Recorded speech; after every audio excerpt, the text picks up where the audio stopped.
चलो कल वाले नोट पे एक एग्जाम्पल देखते हैं। अंडर रूट वाला बताएं कि बिना करड़ी वाला? करड़ी वाला बताएं, पता था। देखो नोट में एक एग्जाम्पल लिखना है जो कि तुम्हारा किताब का सवाल नंबर 19 है, प्रश्नावली 7 के सवाल नंबर 19। आई बराबर समाकलन करना है 2x + 5 बटे √x² + 3x और +1 इसका dx। यही करना है ना हमें। तो अभी तो देखो इस पे करड़ी लगी हुई है और ऊपर तुम्हारा एक बहुपद फलन है, नीचे एक बहुपद फलन है, ठीक। तो इसमें अभी हम कुछ कर नहीं सकते हैं, करड़ी से बाहर भी नहीं उसको ला सकते हैं, करड़ी से बाहर ला कोई दूसरा दिमाग लगाया जाए। ऑप्शन वही है जो कल हमने नोट में लिखवाया। तो क्या करते हैं, सर्वप्रथम जी नोट निकाल लो, देखते चलो, हम छापते चलते हैं, उसके बाद तुम लोग भी छाप लेना। पहला तरीका, सबसे पहले जो उसमें px + q था उसके बराबर a, उसके बाद ddx ऑफ बहुपद का और +b मानते हैं ना। तो शुरू करो। px + q हमारा क्या है, 2x + 5 है ना। तो तुरंत मान लेना, माना 2x + 5 बराबर a लिखना है और कोष्ठक में ddx ऑफ किसका लिखना है, बहुपद इसमें कौन है, x² + 3x + 1। अभी देखना यहां कितना आसानी से सवाल लगेगा। और प्लस क्या रहेगा जी, b। तो इधर 2x + 5 रहने दो, हो गया ना, और बराबर a, इसके अंदर डायरेक्ट अवकलन करें क्या, घात आगे आएगी, घात में से एक घटेगा तो 2x बचेगा, इसमें 3 बाहर और इसका 1 हो जाएगा और इसका क्या हो जाएगा 0, और प्लस क्या हो गया जी b। तुरंत गुणा भी करा लिया जाए तो 2ax हो गया ना, और +3a, 0 का तो कोई मतलब ही नहीं है, और प्लस क्या b। तो तनिक देखो तो 3a + b एक साथ कर लिए, अचर पद है ये, और ये वाला x वाला है। समान गुणांकों की तुलना कराना शुरू कर दो। तो समान घातों की तुलना,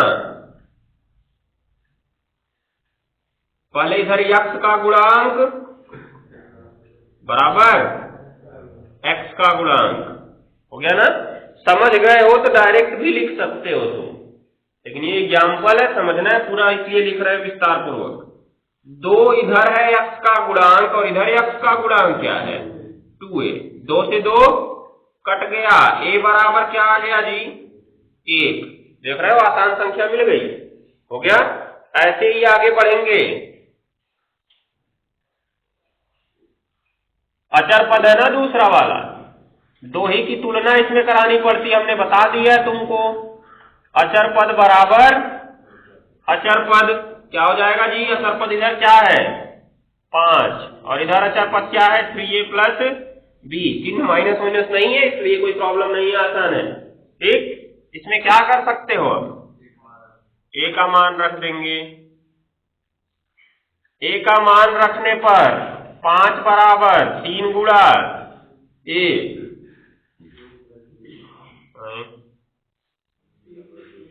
एक लाइन गड़बड़ कर दिए, चलो 3 गुणा a का मान 1 और प्लस b, इधर 5 - 3 बराबर b बराबर 2, a बराबर 1 आ गया, b बराबर 2 आ गया, जो हम चाहते थे।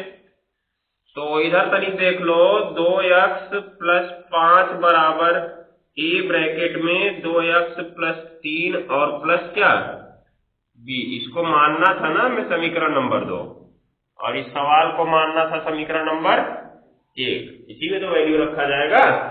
तो a व b का मान समीकरण 2 में रखने पर, पहले समीकरण 2 में रखने पर हो गया ना। तो क्या होगा, 2x + 5 बराबर a की जगह है 1 ना, और कोष्ठक में आ गया 2x + 3 और प्लस b की जगह क्या आया 2। ठीक है, आसानी से टूट गया, हो गया। अब 2x प्लस 5 का यह मान कहां रख देते हैं, समीकरण 1 में रख देते हैं। सब नोट में लिखवाया गया है, ध्यान से बस देखते जाओ। उसमें कुछ चीज अलग नहीं किए हैं कि कोई एक्स्ट्रा नोट से किया गया है। हो गया, तो I बराबर 2x प्लस 5 की जगह लिखो एक कोष्ठक में 2x प्लस 3, एक छोड़ भी सकते हो, बस थोड़ा समझना है इसलिए लिख रहे हैं उसको। और नीचे under root x square plus 3x और प्लस क्या 1, उसके बाद dx, सामने लगा समाकलन। अब इसको कितने भाग में तोड़ना है, 2 भाग में तोड़ना है आपको। पहला वाला भाग ये, दूसरा वाला भाग वो। काम हो गया हमारा, हो गया ना, बस नोट कर लो। नोट करो, आगे बता रहे, पूरा तो करेंगे इसको। तो आसान है कठिन का है, सिंपल तरीका है, बस थोड़ा बड़ा लगेगा, मानते चले जाओ, हल होता जाएगा। तो इसमें एक सवाल और बताने की जरूरत पड़ेगी, अब इस टाइप का सवाल एक और बताना होगा, लग जाएगा। इससे तुम्हारा सवाल नंबर बताया था ना कौन कौन सा लग जाएगा, 7, 8, 9, 10, उसके बाद तुम्हारा 17, 18, 19 और 20, फिर तुम्हारा 24, 25, 26 और 27, 12 सवाल थे इस टाइप के। एक हमने बता दिया, 11 लग जाएंगे। ठीक, तुम लोग किताब नहीं लिए होगा, किताब ले लो।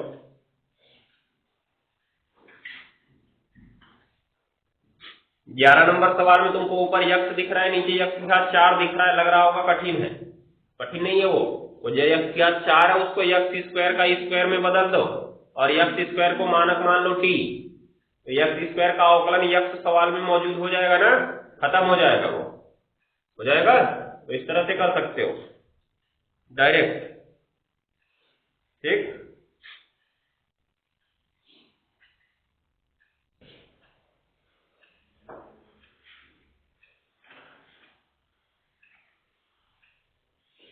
चलो देखो, अब इसको 2 भाग में तोड़ते हैं। तो I बराबर, पहला भाग इसका क्या होगा, समाकलन 1 कोष्ठक में 2x प्लस 3 बट्टे करड़ी में x square plus 3x plus 1 dx, और प्लस दूसरा वाला क्या टूटेगा जी, 2 बट्टे करड़ी में एक्स स्क्वायर प्लस 3x और प्लस 1 dx। हो गया ना। अब देखो, दोनों को एक साथ हल करना संभव नहीं है। या तो तुम बोर्ड परीक्षा में हल करोगे तो कॉपी चौड़ी रहेगी तो आधे आधे में करके हल कर सकते हो, लेकिन यहाँ पर तो संभव नहीं होगा। इसलिए हम मान लेते हैं, माना I बराबर पहले वाले को I1 और प्लस दूसरे वाले को I2। हो गया ना। तो अब I1 लेके शुरू करो।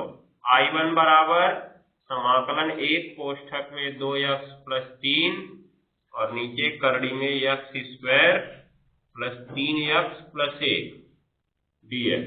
अब कोई संख्या होती तो वो संख्या बाहर चली जाती, क्योंकि अचर पद बाहर कर लेते हैं। हो जाएगा ना। इसमें देखो, इसका अवकलन ये मौजूद है, क्योंकि हमने बताया उसी तरीके से तो हमने इसको बनाया ही था। तो अब इसमें माना क्या मान सकते हो, उसमें देखो नोट में लिखवाए या सीधे सीधे बहुपद को t मान लेते हैं, मान लेते हैं और प्रतिस्थापन विधि लगाते हैं। तो इसको ddx of x square plus ddx of 3x direct लिखते हैं, x square plus 3x plus किसका 1 का, और बराबर dt dx। तो इसका हो गया 2x, इसका 3 गुणा 1 और प्लस इसका 0 बराबर dt dx। ध्यान से देखना, 2x प्लस 3 इधर है और dx इसके साथ ले आ दो, बराबर क्या हो गया dt। सवाल भी तो हमारा यही है, इसके साथ ही तो dx है, देख रहे हो। इधर बगल में रखो, चाहे ऊपर गुणा होता है तो ऊपर ही तो गुणा करते हैं ना। तो है वही चीज, 2x प्लस 3 dx की जगह क्या रख सकते हो, dt रख सकते हो, और नीचे इसके पूरे की जगह क्या रख सकते हो, t रख सकते हो।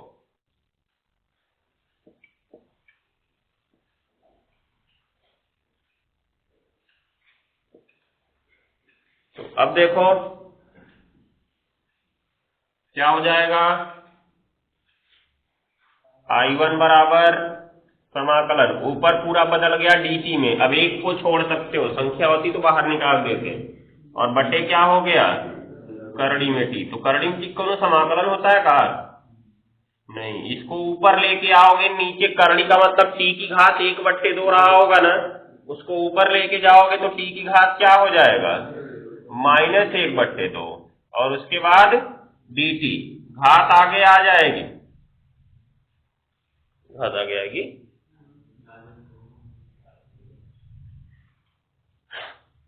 घात में 1 जुड़ेगा और उसी से भाग देंगे, ये होता है ना। उसके बाद प्लस टी अभी नहीं लिखना है, क्योंकि प्लस टी हम पूरा अंत में लिखेंगे ना। तो t की घात इधर देखो, 2 लौसा लिए, ये तो -1 ही रह गया, इसमें 2 का गुणा हो गया, मतलब ये भी हो गया -1 + 2/2, तो फाइनली इधर आया तुम्हारा t की घात 1/2 आ गया, 2 में से क्या 1 बचेगा ना, और नीचे भी क्या आ गया 1/2, सबसे नीचे वाला सबसे ऊपर आता है, तो फाइनली आया I1 बराबर 2t की घात 1/2, अर्थात 2√t किसको माने थे x² + 3x और प्लस किसको 1 को, ये हो गया, करड़ी लगा दिया ना, हो गया। तो अभी तो I1 हल हुआ है, अभी I2 हल करना है, उसको पूर्ण वर्ग विधि से हल करना है, जो पहला एग्जाम्पल बताए थे वो हल होगा, फिर पूरा यहाँ पे मान रखा जाएगा, इसको मान लो इक्वेशन नंबर 3, समीकरण 3 में एक ही साथ मान रख देना, उत्तर हो जाएगा, हो जाएगा। नोट करो, फिर I2 निकालते हैं।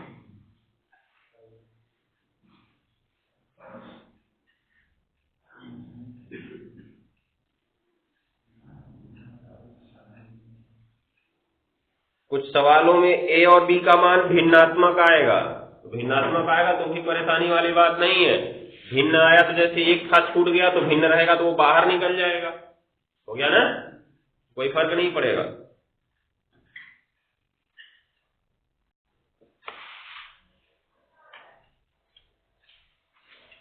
I1 को मिटाया जाए, I2 शुरू किया जाए, तो बेचारा और बड़ा लगेगा।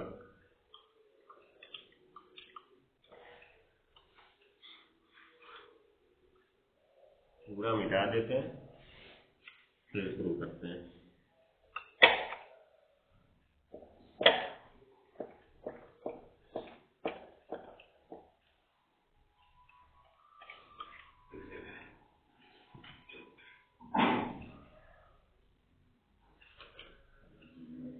चलो देखो, I2 बराबर क्या बचा था जी, 2/करड़ी में x² + 3x + 1 का dx, यही है। अब क्या करना है, इसको पहले तो पूर्ण वर्ग बनाना, हमने कहा था इसमें पूर्ण वर्ग लगाएंगे, तो कुछ करो ही मत, इनको छोड़ो, नीचे चलो, अब x² + 3x + 1 को पकड़ो, पूर्ण वर्ग बनाना शुरू करो। x² का गुणांक को कॉमन करते हैं, जो पहले से कॉमन है, कुछ है ही नहीं, तो सीधा सीधा रूल क्या, x का गुणांक बटे 2 का वर्ग जोड़ने और घटाने पर, तो x का गुणांक है 3 और इसके बटे कितना करना है 2 का वर्ग जोड़ने व घटाने पर क्या हो जाएगा जी, x² + 3x + 3/2 का स्क्वायर माइनस 3/2 का स्क्वायर, और प्लस लास्ट में क्या बचा है 1। हमने कहा पहले जो 3 पद है वो वर्ग में बदल जाएंगे, किसका वर्ग बदलेगा, एक x और एक इधर 3/2, बीच में क्या चिन्ह है प्लस, तो प्लस लगेगा। अब इसके बाद इधर माइनस कॉमन कर लिए, इसमें तो 3 तिहाई 9, 2 का वर्ग 4, और बाहर माइनस कॉमन के तो अंदर का चिन्ह बदल गया, तो ये 1/, कितना हो गया 1, 1/1 लिख सकते हो ना। इसको ऐसे ही छोड़ना होगा और इसको हल करना होगा, लसा लेंगे 4, तो ऊपर 9 - 4, हो गया ना। तो बचा क्या जी, x प्लस 3/2 का वर्ग और माइनस 5/4। तो इसको भी वर्ग बना सकते हो ना, तो मान रख के वहीं बना लेते हैं एक के साथ।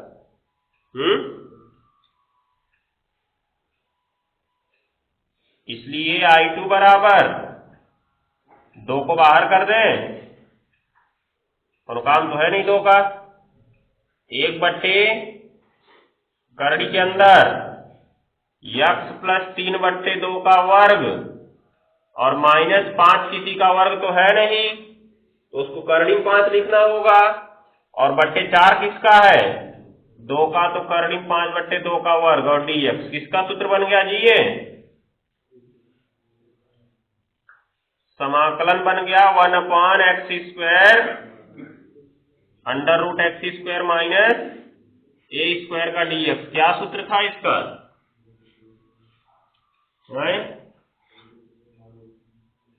हर जगह वही।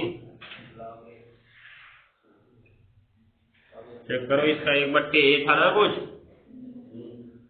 है,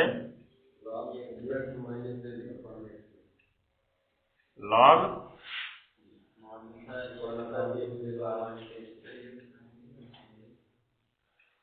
ये था।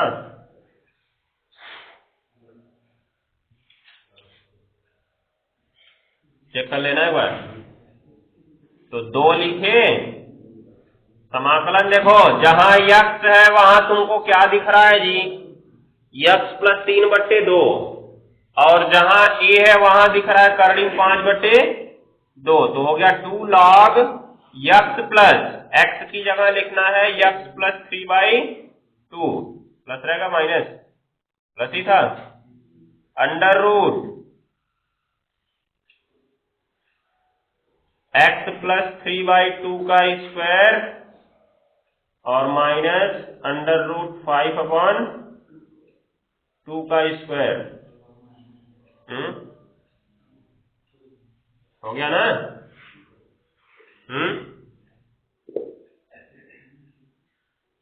अब क्या हो गया, फाइनली इसको चाहें तो हम ये लिख सकते हैं, तनिक ध्यान से देखो, 2 log इसमें x प्लस, इसका लसा ले ले क्या, इसमें लसा ले लो तो 2x प्लस क्या हो जाएगा 3 और बटे कितना 2, और प्लस इसको क्या लिख सकते हो, तुमने इसी सवाल को तो ये बनाया था, बनाए थे ना, तो इसकी जगह पूरा फिर उसी को लिख सकते हो, क्या, x² प्लस 3x प्लस 1। अरे चूंकि इसी को हल करके तो नीचे बनाए हो ना ये वाला, अभी तो फॉर्मूला लगा है, तो वही फिर लिख सकते हो, क्या जरूरत है उतना बड़ा लिखने की। हो गया। इसलिए समीकरण 3 से I बराबर क्या था, I1 प्लस I2, तो ये आया I2 और I1 क्या आया था जी,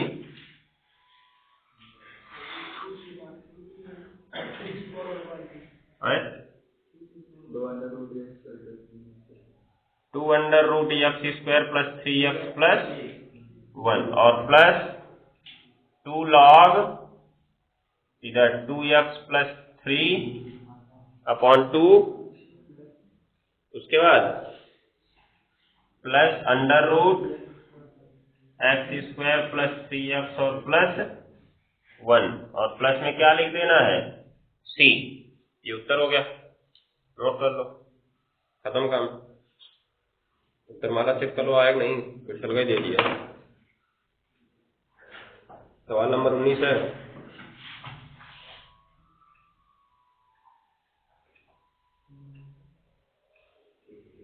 आना तो चाहिए, यहाँ पे कॉन्सेप्ट बदलता नहीं, बदलना चाहिए। चलो आया तो छाप लो।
सभी टाइप पे एक एक दो दो सवाल लगा लो, बहुत है। एक एक सवाल लगा लेते हो तब भी बहुत है, ठीक है ना। एक एक सवाल मतलब तुमको चार चार दिखाए ना एक टाइप का सवाल, तो एक तो हम बता दिए, तो इसका मतलब ये नहीं कि इसमें का मत लगाना, इसमें का एक तो लगा लो, फिर से बाकी जो उधर 24, 25, 26, 27 में से एक को कोई लगा लो, और उसके बाद तुम्हारा इधर ये 17, 18 और 20 में से एक को लगा लो, फिर 7, 8, 9 और 10 में से एक को लगा लो, काम हो जाएगा तुम्हारा, ठीक है ना।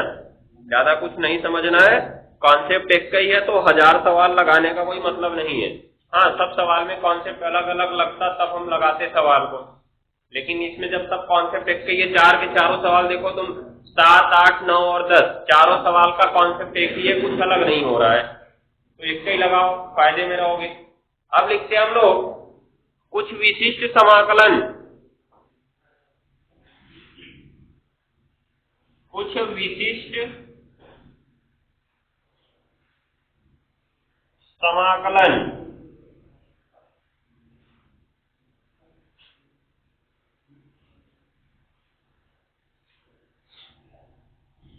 कुछ विशिष्ट समाकलन, यहां भी दो टाइप आएगा।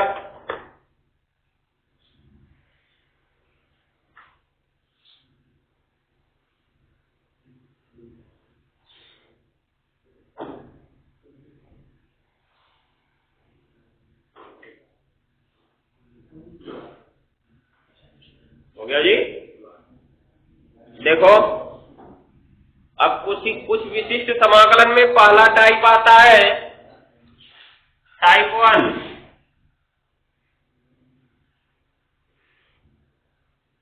यदि समाकल्य निम्न रूपों में हो,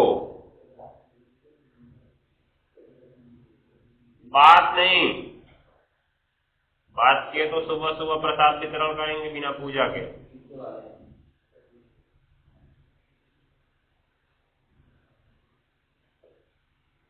पहला नंबर समाकलन 1/a+b sin स्क्वायर x, उसके बाद dx। दूसरा नंबर समाकलन 1/a+b cos square x dx। तीसरा नंबर समाकलन 1/a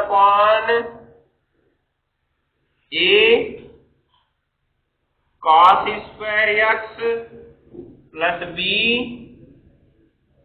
sin x into cos x और plus c sin square x। हो गया। या चौथा नंबर इस रूप में भी हो जाए 1/a cos स्क्वायर x और plus b sin square x dx। ये चार रूप में हो तो क्या करते हैं, लिखते हैं फिर बताते हैं क्या करते हैं। सवाल देखोगे प्रश्नावली 7L, तो लगभग सवाल सीधा सीधा इसी रूल पे दिख रहे हैं। पहला सवाल, दूसरा सवाल, तीसरा सवाल, चौथा सवाल, पांचवा सवाल, छठवां सवाल, सातवां सवाल, आठवां सवाल, नौवां सवाल, मतलब 1 से लेके 9 तक सीधा सीधा इसी चार प्रोसेस पे है। नियम सब में एक ही काम करेगा, दिखने को भले ही अलग दिख रहे हैं, सबका नियम एक ही है। सीधी सी बात याद रखना है, कुछ अलग नहीं है किसी का भी, ठीक है ना। बस लिखो, एक कॉन्सेप्ट लिखेंगे, 1 से लेके 9 तक के सवाल अपने आप लग गए बिना लगाए।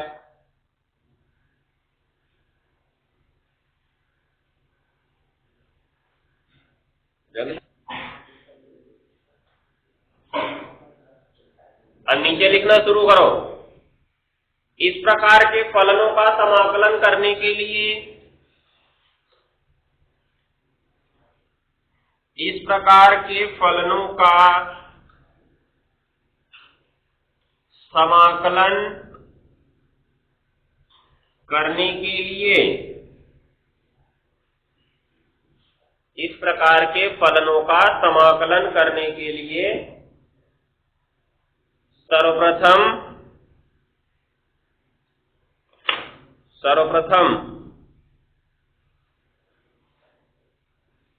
हो गया, हर से हो गया cos स्क्वायर x कॉमन कर लेते हैं, हर से cos स्क्वायर x कॉमन कर लेते हैं,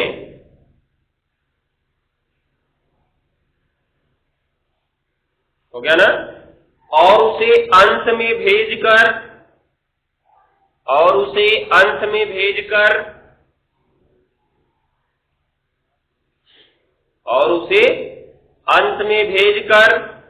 हो गया sec स्क्वायर x में बदल देते हैं, sec स्क्वायर x में बदल देते हैं। जैसे यहाँ पे देख सकते हो तुम कि मान लो ये सवाल था 3 + 4 cos स्क्वायर x था ना, तो हमने कहा हर से cos स्क्वायर x कॉमन करो, हो चाहे ना हो। तो पहले में नहीं था तो इसलिए cos स्क्वायर x का क्या करना पड़ा, भाग देना पड़ा, और उसके बाद प्लस दूसरे में था तो निकल गया।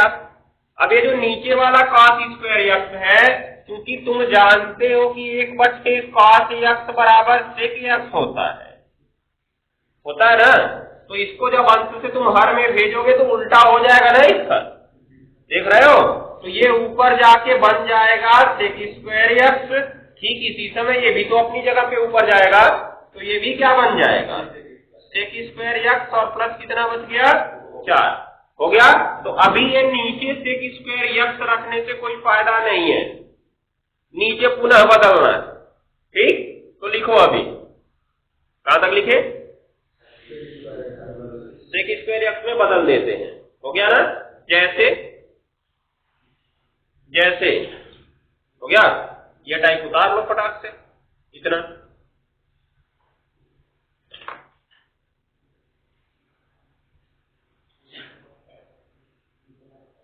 कॉमन हो चाहे ना हो, तुम्हें कॉमन करना है, याद रखते रहना।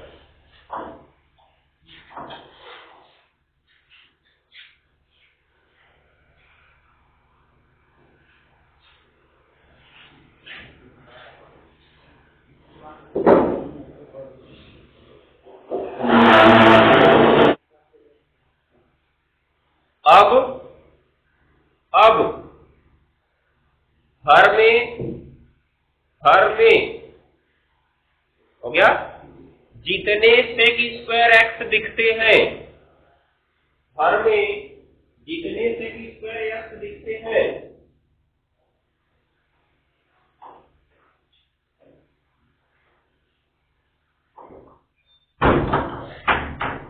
हो गया ना, जितने sec स्क्वायर x दिखते हैं वहां पर sec स्क्वायर x बराबर क्या सर्वसंख्या होती है, tan square x plus 1, sec square x बराबर tan स्क्वायर x प्लस 1, हो गया। रख देते हैं, हो गया। इस प्रकार हर में हो गया tan x का एक बहुपद प्राप्त हो जाता है। इस प्रकार हर में tan x का एक बहुपद प्राप्त हो जाता है, हो गया, tan x का एक बहुपद प्राप्त हो जाता है, हो गया। देखो जैसे फटाक से लिखो, देखो अभी ये वाला हमको इतना मिला था ना, क्या मिला था हमको मिला है ऊपर sec स्क्वायर x, इसको ऐसे ही छोड़ देंगे, नीचे पुनः मिला है 3 sec स्क्वायर x और प्लस 4। तो हमने कहा नीचे जितने sec स्क्वायर x दिखे सबको प्रतिस्थापित कर दो, क्योंकि sec स्क्वायर x बराबर tan स्क्वायर x प्लस 1, प्रतिस्थापित कर दो इसको, क्या हो गया sec स्क्वायर x बन गया, और नीचे बन गया 3 ब्रैकेट में tan स्क्वायर x और प्लस 1 और प्लस क्या 4। हर में देखो केवल अब tan x वाला दिखने लगा ना, और एक्स्ट्रा कोई नहीं दिखेगा, नोट कर लो, गुणा भाग कराना तुम्हारा काम है, उसमें काम करेंगे, अब कुल हम ही करेंगे, तुम लोग क्या करोगे, कुछ करो तुम लोग भी। 1 से लेके 9 तक सवाल लगा के आना।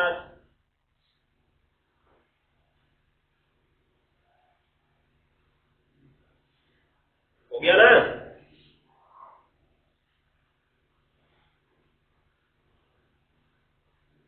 अब तनिक देखो, इसमें ऊपर बना sec²x, नीचे सब में आएगा 10x, तो किसी का अवकलन सवाल में मौजूद हुआ, 10x का अवकलन sec² सवाल में मौजूद हो गया, तो हमको 10x को अब क्या कर लेना है, मानक मान लेना है, इसीलिए कॉमन करके इतना बनाया गया था उसको। ठीक, तो सारे सवाल में कॉन्सेप्ट एक ही लगेगा, कॉमन करना है, ऊपर भेजना है, 10 को मानक मान लेना है, हो जाएगा। तो लिख लो नीचे। अब 10x बराबर t मान लेते हैं, अब 10x बराबर t मान लेते हैं और उसे सवाल में प्रतिस्थापित कर देते हैं, और उसे सवाल में प्रतिस्थापित कर देते हैं।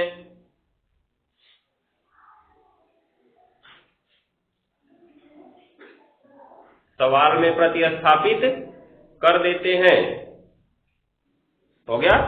आगे लिखना, इस प्रकार प्राप्त सवाल का, इस प्रकार प्राप्त सवाल का, इस प्रकार प्राप्त सवाल का, हो गया ना। साधारण सूत्र, साधारण सूत्र या पूर्ण वर्ग विधि से, साधारण सूत्र या पूर्ण वर्ग विधि से समाकलन कर देते हैं, हो गया ना। साधारण सूत्र भी लग सकता है, पूर्ण वर्ग विधि भी लग सकती है, क्योंकि अगर द्विघात समीकरण नीचे बन गया तो पूर्ण वर्ग विधि लगेगी, और अगर इस टाइप का बन गया तो ये t बन जाएगा और ये पूरा a बन जाएगा। तो समाकलन 1/t² प्लस a², अर्थात कहें तो समाकलन 1/a² प्लस x², इसका सीधा समाकलन जानते हो 1/a tan inverse x by a plus c, रख देना मान, t का मान उसमें रख देना, उत्तर हो जाएगा, हो जाएगा ना। तो कुछ करना नहीं है, एकदम सिंपल सवाल है, हल करके आओ, बाकी चीजें कल देखेंगे अब।